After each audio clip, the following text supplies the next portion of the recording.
ಏನಪ್ಪ ಮತ್ತೆ ಎಲ್ಲರೂ ಚೆನ್ನಾಗಿದ್ದೀರಾ? ಬನ್ನಿ, ಇವತ್ತು ಭಾಳ ಇಂಟ್ರೆಸ್ಟಿಂಗ್ ಟಾಪಿಕ್. ಏನು ಗೊತ್ತಾ, ಅದು ಪ್ರಜ್ವಲ್ ರೇವಣ್ಣ ಇಂಡಿಯಾದ ದೊಡ್ಡ ಬಿಗ್ಗೆಸ್ಟ್ ಸ್ಕ್ಯಾಮ್. प्रज्वल रवन्ना अब तक का इस देश का सबसे बड़ा scandal. Immediate arrest of Prajwal Revanna we want. Has been accused of assault.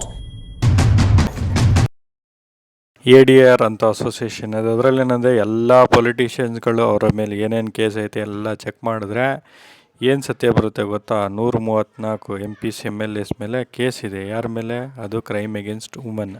So ನೋಡಿ, ಎಲ್ಲ ಪಾರ್ಟಿಯವರಿಗೆಲ್ಲ ಟಿಕೆಟ್ ಕೊಟ್ಟವ್ರೆ. ನಮ್ಮ ಕರ್ನಾಟಕದಲ್ಲಿ ಎಲೆಕ್ಷನ್ ಭಾಳ ಜೋರಾಗಿ ನಡೀತಾ ಇತ್ತು. ಆವಾಗ ಹಾಸನ ರೋಡ್ಗಳಲ್ಲಿ ಎಲ್ಲಿ ನೋಡಿದ್ರು ಬರೀ ಪೆನ್ ಡ್ರೈವ್ಗಳೇ ಕಾಣ್ತು. ಜನರು ಹೋಗಿ ಚೆಕ್ ಮಾಡಿದ್ರೆ ಏನೈತೆ ಪೆನ್ ಡ್ರೈವ್ಲಿಂದ 2976 ವೀಡಿಯೋ. ಎಲ್ಲ ವೀಡಿಯೋದಲ್ಲೂ ನಮ್ಮ ಪ್ರಜ್ವಲ್ ಅಣ್ಣನೇ ಕಾಣಿಸ್ಕೊಂತವ್ರೆ. ಏನಿದು ಯಾಕೆ ಅಂತ ಎಲ್ಲ ನೋಡಿದ್ರೆ ಎಲ್ಲ ವೀಡಿಯೋದಲ್ಲಿ ನೋಡಿದ್ರೆ 16 ವರ್ಷ ಹೆಣ್ಮಕ್ಳಿಂದ 60 ವರ್ಷದ ಮುದುಕೀರಿದ್ರು. ಇವೆಲ್ಲ ವೀಡಿಯೋ ಲೀಕ್ ಆದಟ್ಕೆ, ಅದು ವೀಡಿಯೋಗಳು ಲೀಕ್ ಆದಟ್ಕೆ ಇವರು ಬೆಂಗಳೂರಿಂದ ಸೀದಾ ಜರ್ಮನಿಗೆ ಸೇರ್ಕೊಂಡ್ರು. SI ರಿಪೋರ್ಟ್ ಪ್ರಕಾರ 1000 ಡಿಫ್ರೆಂಟ್ ವುಮನ್ಗಳಂತೆ. ಅದರಲ್ಲಿ ಪಾರ್ಟಿ ವರ್ಕರು, ಗ್ರಾಮ ಪಂಚಾಯತಿ worker, government officials, police officer, housemates ಎಲ್ಲ ಇದ್ರಂತೆ. ಒಬ್ಬ 47 ವರ್ಷದ ಅಮ್ಮ ಹೋಗ್ಬಿಟ್ಟು ರೇವಣ್ಣವ್ರ ಫ್ಯಾಮಿಲಿ ಮೇಲೆ ಕಂಪ್ಲೇಂಟ್ ಕೊಟ್ಟವಳೆ, ಇವರು ಸೆಕ್ಷುವಲ್ ಹರಾಸ್ಮೆಂಟ್ ಮಾಡೋರೆ ಅಂತ. ಅದ್ರ ತಕ್ಕನಾಗಿ ಇವ್ರ ಮೇಲೆ ಇಂಡಿಯನ್ ಪಿನಲ್ ಕೋಡ್ ಪ್ರಕಾರ FIR ಬುಕ್ ಆಗಿದೆ ಬೇರೆ ಬೇರೆ ಸೆಕ್ಷನಲ್ಲಿ.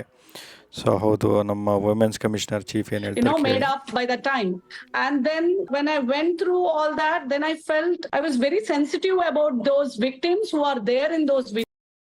ಈ ಕಮಿಷನರು ಯೂನಿಯನ್ ಮಿನಿಸ್ಟ್ರು ಮತ್ತು CM ಅವ್ರಿಗೆ ಕಂಪ್ಲೇಂಟ್ ಕೊಟ್ಟರು. ಸೊ ಕಂಪ್ಲೇಂಟ್ ಕೊಟ್ಟಿದ್ದಕ್ಕೆ ಒಂದು SIT ಇನ್ವೆಸ್ಟಿಗೇಷನ್ನು ಕೂರಿಸಿದ್ರು. ಅದರಲ್ಲಿ ಸ್ಪೆಷಲ್ ಆಫೀಸರ್ 18 ಜನನ ಸೆಲೆಕ್ಟ್ ಮಾಡಿಕೊಂಡು ಇನ್ವೆಸ್ಟಿಗೇಷನ್ಗೆ ಕೊಟ್ಟವ್ರೆ.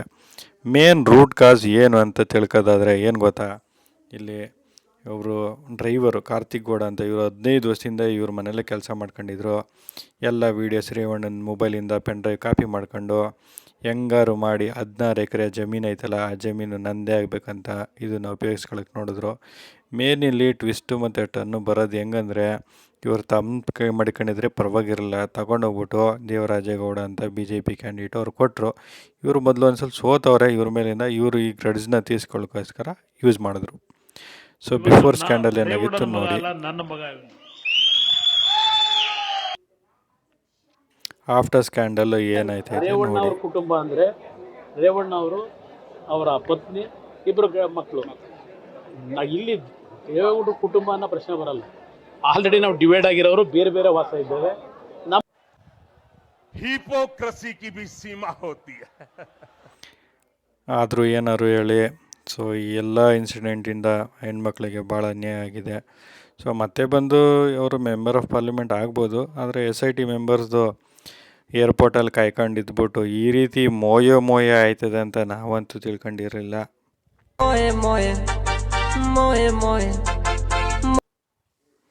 ಹೌದು ಗುರು, SIT ಮೆಂಬರ್ಸು ಕಾಯ್ಕೊಂಡು ಏರ್ಪೋರ್ಟಲ್ಲಿ ಕೂತಿದ್ರಂತೆ, ನಮ್ಮ ಪ್ರಜ್ವಲನ ಬರ್ತಾರೆ ಅಂತ. ನೀವೇ ನೋಡ್ಕೊಳ್ಳಿ.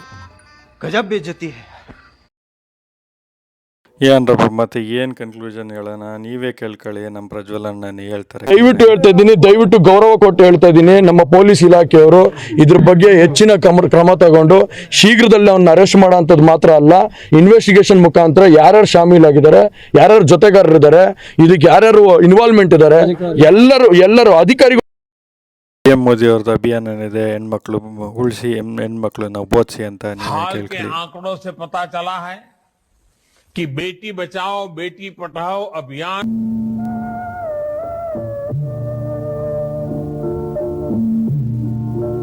ಮತ್ತೇನರಪ್ಪ, ವಿಡಿಯೋ ಇನ್ಫಾರ್ಮೇಟಿವ್ ಆಗಿದ್ರೆ ಎಲ್ಲರೂ ತಪ್ಪದೆ ಲೈಕ್ ಮಾಡಿ, ತಪ್ಪದೆ ಎಲ್ಲರೂ ಫಸ್ಟ್ ಟೈಮ್ ನೋಡ್ತಿರೋ ಸಬ್ಸ್ಕ್ರೈಬ್ ಮಾಡಿ. ಧನ್ಯವಾದಗಳು.